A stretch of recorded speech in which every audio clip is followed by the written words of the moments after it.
But you've both seen the body! Body?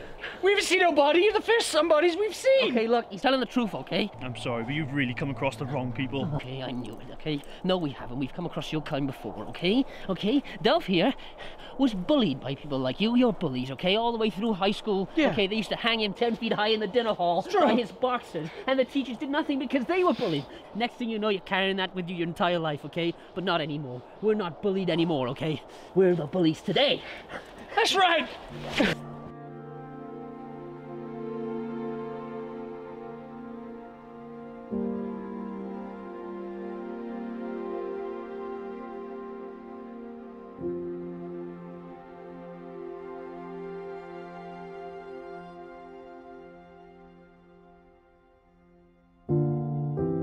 For a long time, it was a platform for me to create short films and talk about short films, and really just an avenue for me to live out that sort of dream of mine of being a filmmaker. And if you don't ever make it as a career as a filmmaker, I think you're going to end up doing what I'm doing and just sort of continuing to tell stories either way.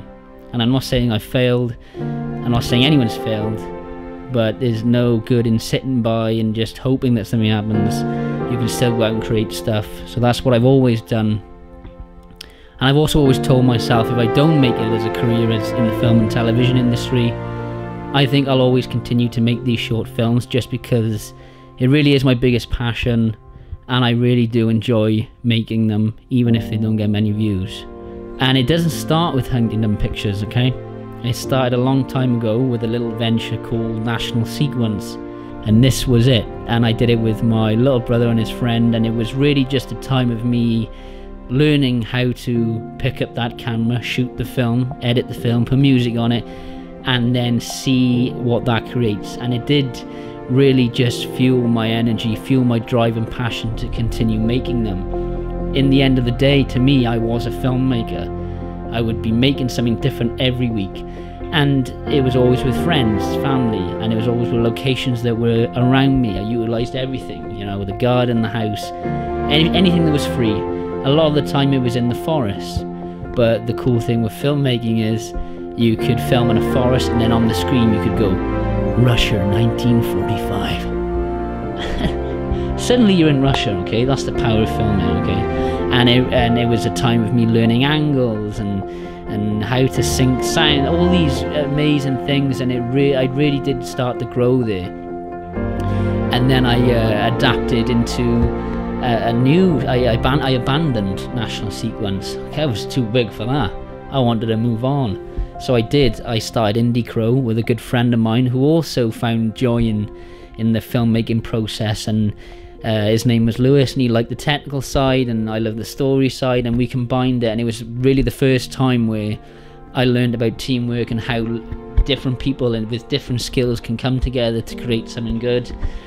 And we did enjoy that period. We made some really good short films, funny things, and a time where I really fell in love with characters and story. I remember acting them out and really feeling like I was in there in the story. And I, as weird as that sounds, I did love that period. And after a while, that did slowly come to an end, because life gets in the way and we struggle with certain things.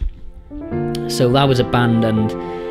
And after university, I wanted to continue doing this, so I started Huntingdon Pictures on my own, and that was a way for me to go back to the roots, like National Sequence, still make these home movies, still use my friends, and anyone who I've ever met in my life, I always say to them, "Hi mate, have you ever considered acting? Because you'd look good in my short film." And they always say no, and then after they said no, I make them star in the film, and they end up loving it. And as cringy as the films turn out, and I'll admit that I haven't really loved every film that I've done, because there's always something I'm not happy about, there's always something to build on, but when you look back, they are fun to watch. So, and the reason I'm here talking to you about it this week is because Huntingdon Pictures is only my sort of main drive.